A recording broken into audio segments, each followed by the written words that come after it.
S'il est un peintre mauritanien pour qui le métissage est une évidence, c'est Béchir Maloum.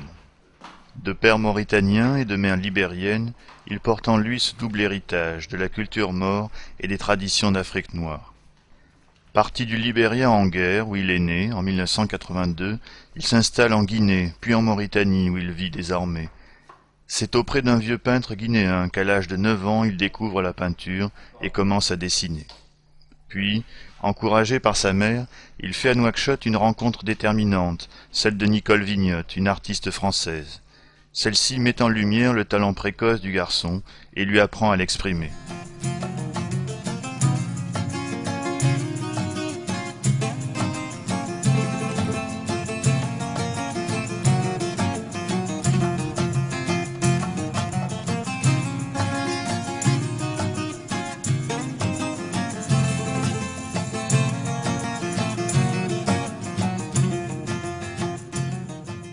Aujourd'hui, à 27 ans, Béchir est devenu en Mauritanie un des artistes majeurs de la nouvelle génération, aux côtés d'Oumar Bal ou d'Amisso.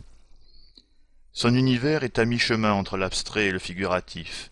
Il est peuplé de formes symboliques, d'hommes et d'animaux stylisés, à la manière des peintures rupestres ou de la statuaire traditionnelle africaine. Ces personnages sont placés sur des fonds uniformes aux couleurs symboliques, le plus souvent ocre, bleu ou rouge. Ocre comme le désert, bleu comme le rêve, rouge comme un rideau de théâtre qui s'ouvrirait sur la magie des signes.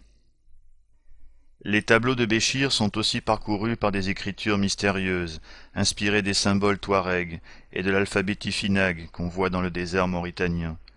Il s'est créé une langue personnelle à partir de multiples motifs rencontrés sur son chemin, symboles des villes anciennes de Chinguetti ou de Walata, gravures du Sahara néolithique, mais aussi graffiti ou idéogrammes chinois.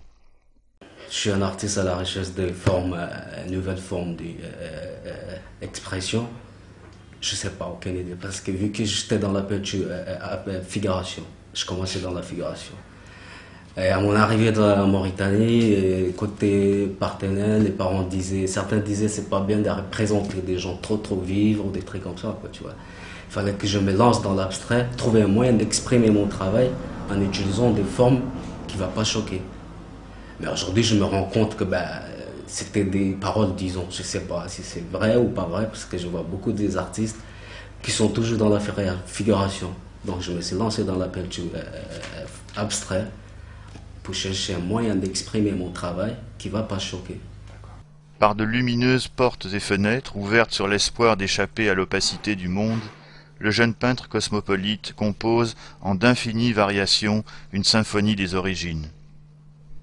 Personnages, objets et signes sont ainsi associés, un peu à la manière d'une bande dessinée qui développerait les thèmes chers à l'artiste.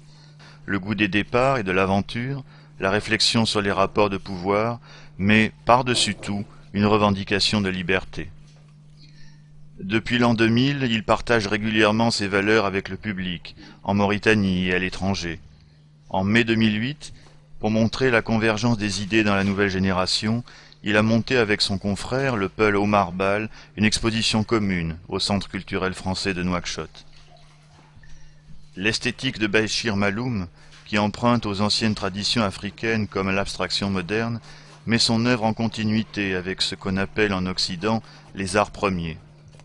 Avec lui, l'artiste se fait le passeur d'un monde où l'ancien et l'actuel sont réunis, où les frontières ne sont plus que des empreintes sur le sable, où le blanc et le noir, le berbère et l'arabe, le maure et l'africain partagent résolument la même culture.